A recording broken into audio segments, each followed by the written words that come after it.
Good morning, everyone. My name is Garima Goel and I am a student of class 5. Today, I am going to recite a story on the topic The Day My Feelings Spoke. It was the morning of my final exam. I still remember. I was feeling the bag heavier than usual, but it was not the weight of my books. It was the weight of my thoughts, my worries, and my hopes. The students were still revising. Some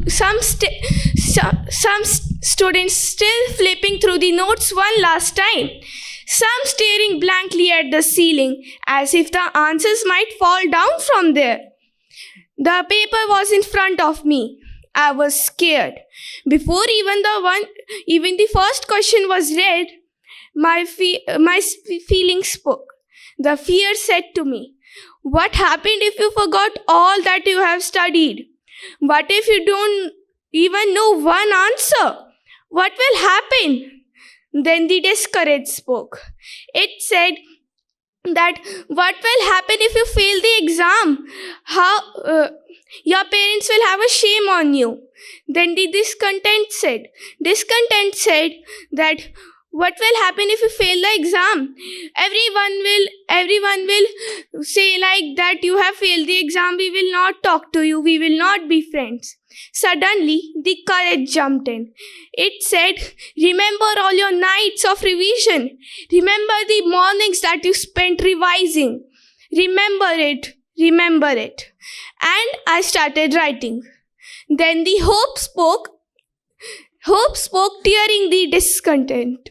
It said that it said, promising me that if you do the paper well, everyone will cherish you. Everyone will look after you. Everyone will be wanting to be your friends. And I passed the paper. The invigilator suddenly said, "Time's up." And I handed him the paper. That day, my feelings spoke. That day was the day that my feelings spoke, and I knew how to react in such situations. It taught me that whatever difficulty came in life, we will be with you, and we should not give up. Those voices of feelings still stay with me and remind me that the truest voices are not that we hear from people. The truest voices are from that comes from a mind, from a truest heart form. And I still remember that day.